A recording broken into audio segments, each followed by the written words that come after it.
Selamat datang ya di pembahasan kita kali ini. Sumber kita hari ini buku yang cukup provokatif nih. Skin in the Game, karya Nassim Nicholas Taleb. Anda pernah nggak sih merasa gemes gitu sama katakanlah pakar atau pembuat kebijakan yang keputusannya kadang ngaco, tapi kok kayaknya mereka santai aja gitu, nggak kena imbasnya? Sering itu.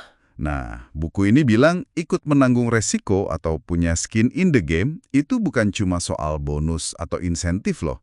Tapi, ini kunci katanya, buat ngerti dunia, bedain mana omong kosong, mana yang beneran. Betul sekali. Dan fokus kita nanti banyak ke konsep simetri ya dalam urusan manusia. Soal keadilan, tanggung jawab, timbal balik gitu.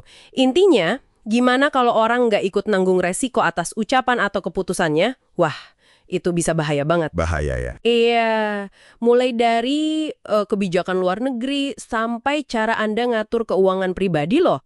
Ini banget soal kesetaraan dalam ketidakpastian, seperti yang Taleb tekenin di awal bukunya. Siap kita bedah nih? Siap.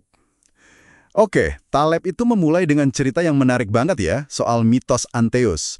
Raksasa ini kan sakti mandraguna, selama kakinya masih nyentuh tanah, ke bumi gitu. Iya. Yang lawan Hercules itu kan? Betul, tapi begitu diangkat sama Hercules, kekuatannya langsung hilang.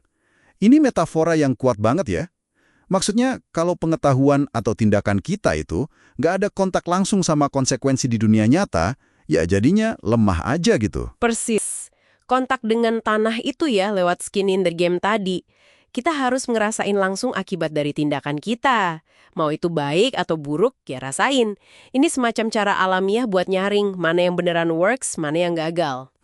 Penyaringan alami ya. Iya. Taleb nyebutnya patemata, matemata. Belajar lewat pengalaman pahit. Lewat luka lah kasarnya. Coba deh bandingin sama para intervensionis, gitu ya. Contohnya, para pembuat kebijakan soal Libya dulu. Mereka bikin keputusan gede banget, tapi risikonya buat mereka pribadi nggak ada sama sekali ya. Yeah. Akibatnya, ya mereka nggak belajar dari kesalahan, kan bukan mereka yang nanggung bebannya. Yang nanggung ya orang lain. Nah, yang menarik, sistemnya sendiri yang akhirnya belajar. Caranya, ya dengan nyingkirin orang-orang atau sistem yang rentan salah ini. Oh, jadi sistemnya yang adaptasi. Betul. Itu proses yang disebut via negativa atau jalan negatif. Mencapai hasil baik dengan cara buang yang jelek, bukan cuma ngejar yang kelihatannya bagus doang. Wah, oke. Nah, ngomongin soal nggak adanya skin in the game, contoh paling nendang mungkin yang disebut Taleb perdagangan Bob Rubin ya.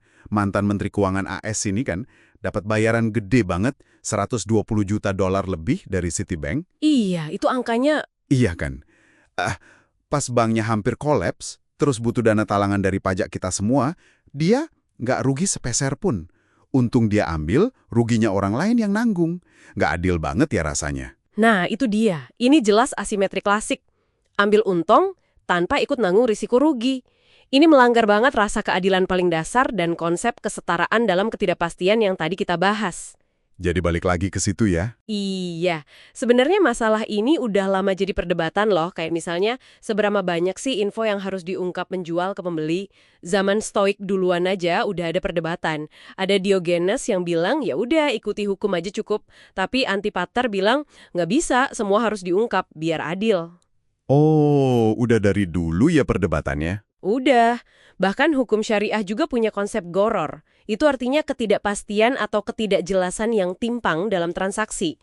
Intinya kalau informasi nggak seimbang kayak gitu, itu dianggap kayak, semacam pencurian terselubung. Wah, serius itu? Iya, ini nunjukin kalau etika itu seringkali standarnya lebih kokoh dibanding hukum formal. Idealnya sih, hukum itu ngikutin etika bukan sebaliknya. Ternyata prinsip simetri ini udah tua banget ya. Saya baca di catatan Anda, Kode Hammurabi dari sekitar 3.800 tahun lalu, itu udah fokus ke sini juga. Ada aturan terkenalnya itu, kalau tukang bangun rumah, terus rumahnya ambruk dan nyuasin pemiliknya, si tukang bangun juga dihukum mati. Iya, kedengerannya ekstrim ya. Banget. Tapi intinya bukan soal literalnya mungkin ya. Iya, betul. Intinya soal tanggung jawab yang seimbang, yang simetris. Ini nyambung ke lex talionis, mata ganti mata. Itu sebenarnya lebih ke metafora sih. Tujuannya buat ngembaliin keseimbangan kalau ada ketidakadilan. Taleb juga nyinggung soal aturan perak.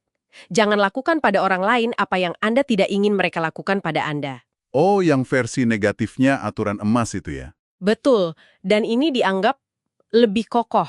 Karena fokusnya itu menghindari kerugian lagi-lagi via negativa, dan kita nggak maksa-maksain standar baik versi kita ke orang lain. Poin utamanya yaitu kesetaraan hak dan tanggung jawab. Anda nggak bisa cuma nuntut hak doang tanpa mau nanggung kewajiban yang sepadan. Harus seimbang. Oke, paham. Jadi kalau kita tarik benang merahnya nih buat Anda yang lagi dengerin, konsep skin in the game ini beneran bukan sekedar teori di awang-awang ya. Ini kayak, semacam filter buat lihat realitas gitu. Cara kita belajar paling efektif ya lewat konsekuensi langsung. Betul, sekaligus jadi dasar etika dan keadilan. Iya, tanpa ini ya kita bakal terus-terusan ketemu pakar yang nggak paham resikonya, kebijakan yang ujung-ujungnya merugikan banyak orang, dan sistem yang rapuh karena isinya asimetri tersembunyi di mana-mana. Nah, ini jadi mancing pertanyaan lanjutan yang menarik nih, mungkin untuk Anda pikirkan lebih lanjut. Kalau memang simetri dalam menanggung risiko itu sepenting ini, gimana caranya kita bisa secara praktis gitu ya, mengevaluasi sebuah keputusan? Baik itu keputusan kita sendiri atau keputusan para pemimpin kita gitu. Sementara kita tahu banget konsekuensinya itu seringkali jatuhnya nggak rata. Bener juga ya, susah itu. Iya kan? Apakah kesetaraan dalam ketidakpastian itu benar-benar mungkin dicapai di dunia yang, ya ampun, serumit ini? Sesuatu buat direnungkan mungkin ya.